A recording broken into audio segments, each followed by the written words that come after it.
I did eventually, yeah, but I slowly did. Yeah, you're right. So I think you had that leadership. It just needed to be like fostered in the right environment for me to gain the confidence. I think it was like I True. had the skills, I just didn't have the confidence in myself. Yep. I'm like, who am I? I'm just this little girl. What do I know? Why would somebody listen to me? Why would somebody follow my vision? Why would who am I to lead somebody? So that was more of my like imposter syndrome that I struggled with, of why I didn't think I was a leader. Wait, the imposter symbol? What is it? Syndrome?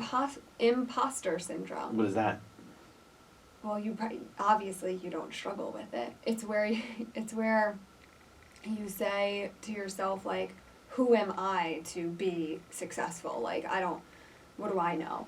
Like, you feel like an imposter. That. I totally do that. It's called imposter syndrome. I totally do that. I'm like, man, who the fuck am I? Right. What do I know? Like, but guess what? Going through some shit ass. Yeah, and then you're hard. Like, no, then I'm like, fucking right, I'm here. No, I would say I don't feel it anymore, but in the very beginning, I don't either. I certainly did. But I feel I've earned my stripes, no doubt. I am a CEO. I used to feel so weird about saying that, but it's like, no. Me too. Now I'm like, fuck you. I'm a CEO, entrepreneur. I got scars all over myself. It's like trying to say you're a soldier if you've only fought, like, you've never fought a battle. Like. Well, there's a good. I will make a recommendation to another podcast. Okay. Well, I'm a big Joe Rogan fan. Yeah. And he kind of inspired me to do this, right? Listening to Joe Rogan.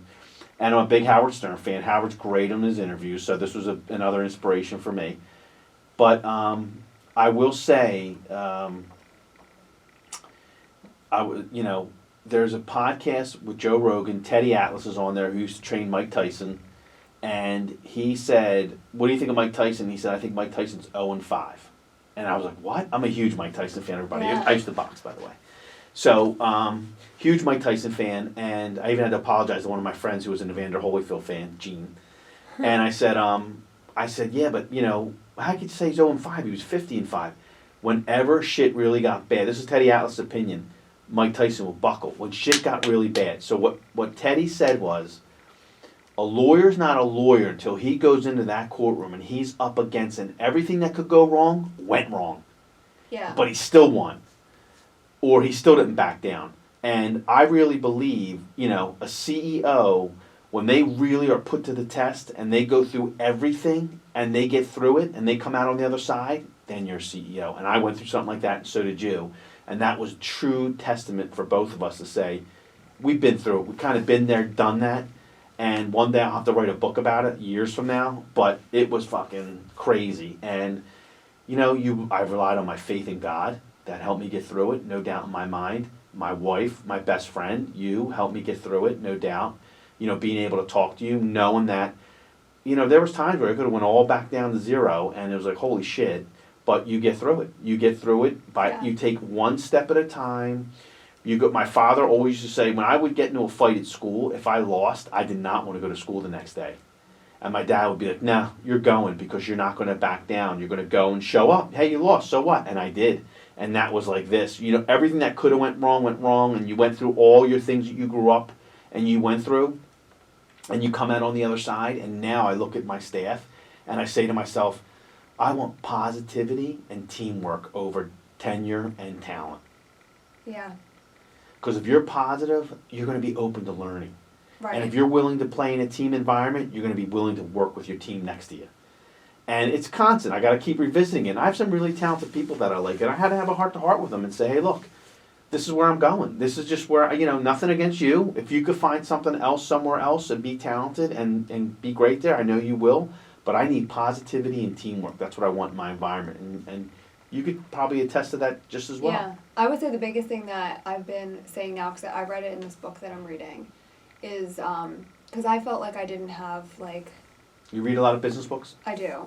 I felt like I didn't have enough people around me with, like, experience and who, knew more than me, like, that kind of stuff. Yeah. I felt like I just had, like, a lot of inexperience and, like, not enough. Like, it was just me leading it by myself, because that's when I was in between having an operations person, so I'm running sales, I'm running, all the co-packing, I'm trying to run everything. And this part in the book said that, you've got to find people who don't necessarily, they don't have to know all of the answers. It's not really about, like, getting, like, the super smartest person who knows everything. or who knows more than you. It's just getting people who will ask the right questions. And when I was thinking about that, it's like, yeah, like, you know, asking of your team, like, I don't expect you to know everything. I just expect you to question. Yeah, right. You know, ask the right questions of yourself, of me. Like, ask me the questions. Go seek the right questions. You know, just ask. Just ask the questions. Don't just, like, tunnel vision, you know. And that's what really builds, you know, a good team. And, like, the people that I want around me are people that, you know, you don't have to have this, like, MBA. Yeah. You know, you don't have to have all the experience in the world, but you better just ask the right questions, you know. So I felt like that was a big one. What's the book? You want to give a shout out? This one is Scaling Up. Okay. By Vern Harnish. And, you know, talk about, you know, scaling up. Yeah. Boy, that's like a whole nother chapter, right? Which is why I'm reading this book, yes, because you realize that it's one thing to, you know, grow a company to a certain level. Yeah. But there are definitely pits in where businesses fail in trying to scale. Yeah. Growing too quickly, Yeah. not having enough cash to scale. No doubt. It takes money to scale. And Yep. do you understand what that entails? And I think, you know, you get to these milestones, and now that we're at the milestones, you know, in a revenue standpoint, it's like now looking at making sure we're not just so focused on the revenue number, but we actually are growing a sustainable business that is creating profit at the end of the day. And how do you scale from there? Or how do you scale when you don't have those numbers? How do you turn it around? So it's been really interesting and eye-opening. And a big part of it is finding the right people, having the right strategy, executing, and having enough cash, and figuring those four pieces out.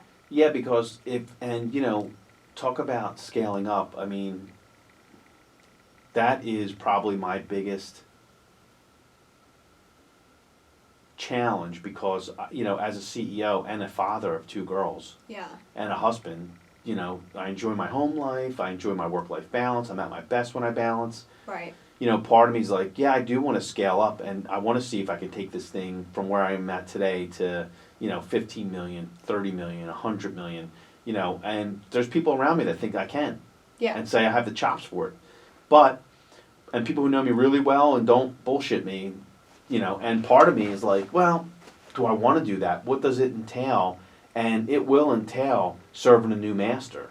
And what do I mean by that is, you know, it will, if I wanted to do that, it's going to take away from my family life. Yeah. And family life is so important to me. And being around my daughters is they're teenagers. So being around the girls are really important. I said it to my daughter the other night. I said, if I were working more, how would you feel? She goes, no, I just want you around. Even if she's in the other room, she just wants me there. Yeah. So it's almost like you're starting to pass the torch to them for now and get them off to college. And once they're off to college, then I can double back down and really go at it like I love it, you know, go at it hardcore again.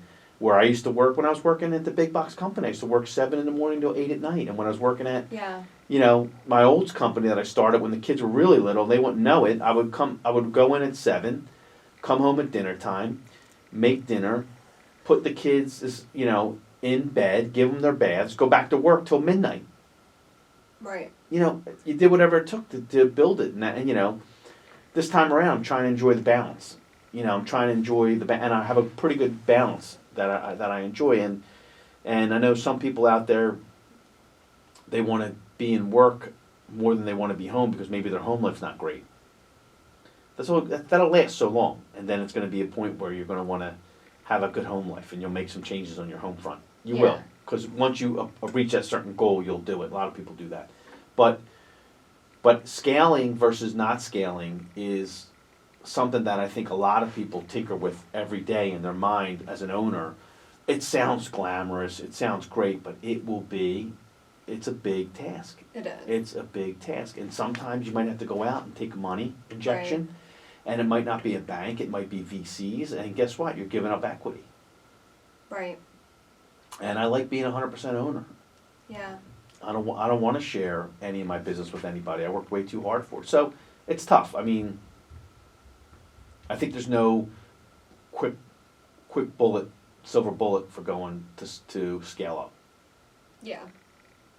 Every business is different. Every industry is different. But you know, I think you sound like you're in the right place as far as supermarkets and you know, you have a contingency plan around online ordering because Amazon's huge.